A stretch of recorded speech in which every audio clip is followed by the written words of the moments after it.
back in '83, this mural came up of a guy named Gringo. His real name was John Spacely, and he was one of the junkies that would cop for everybody back in the day. People that were too scared.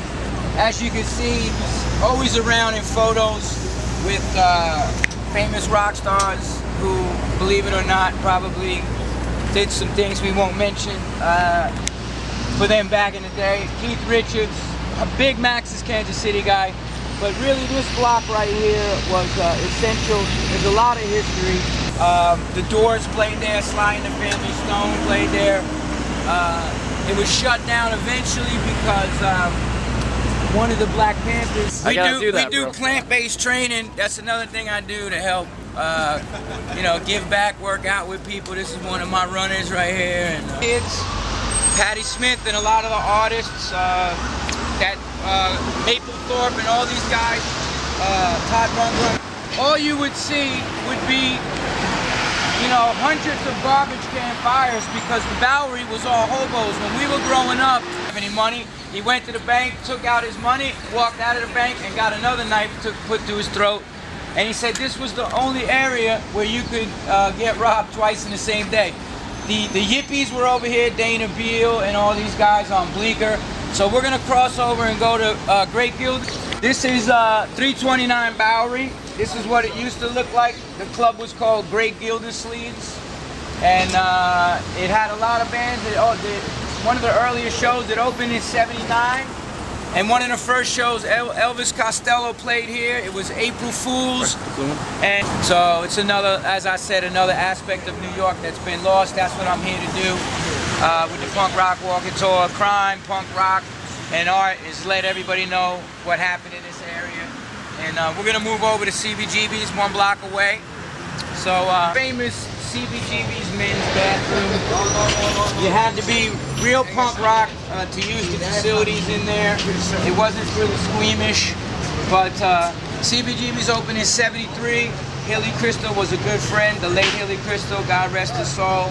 The only thing about CBGB's that Hilly required, it was a prerequisite. You could not play cover songs. You had to do your own material. And for bands like the Cro-Mags, which I was the lead singer for, we didn't have any other places to play around here. There was no place, you couldn't get in the big clubs starting out. City, and the coolest place to play, you know, this was like a mark for your resume if you got to play CBGB. So, you know, God bless Hilly, and, you know, keep New York rock and roll and the arts going, man. That's what it's about. So, we're gonna move on up the block. Ready?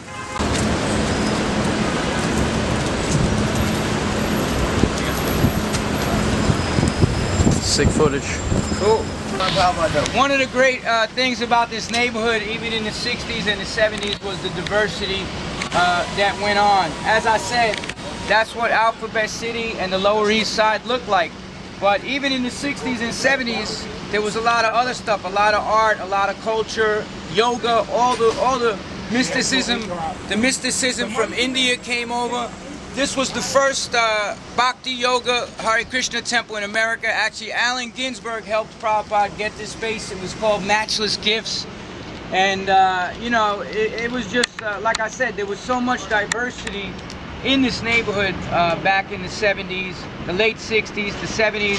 It started transitioning to a lot more crime. A lot of them got locked up, a lot of them went to jail, and a lot of them, one guy in particular did 20 years to the RICO statute. Now he comes out and he teaches martial arts to kids. So you can always turn your life around. He's a famous attorney. He wrote a book called Attorney for the Damned. His father was a bootlegger back during Prohibition in the 20s. But in the 40s and 50s, they had Ukrainian socialist meetings up on the 2nd floor. That's why they put the bar up there, so that it was away from eyesight on the block, and you had to actually get behind 2 doors to get in there.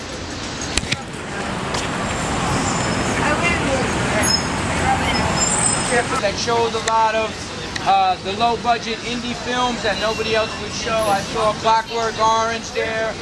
You know, they had a saying back in the day, if you went to A, you was adventurous, Avenue B, you were bold, C, you were crazy, D, you were dead, and that was actually the real deal truth. Trail. And actually, when he first started doing this and they started cleaning up the neighborhood at the same time, they actually locked them up several times towards El Ridge and all that. There was a lot, 5 Points area by Lafayette, all that whole area down there was Vinnie Signorelli, famous punk rock guy from the Dots, and the bass players. Anybody that's a big time Led Zeppelin fan, which I am. I grew up in the 70s. I saw the original Led Zeppelin. That is the album cover for Physical Graffiti right there behind us. I'm on about that, but tattooing used to be illegal in New York City, believe it or not, in the 80s. Most people running around now don't really realize that.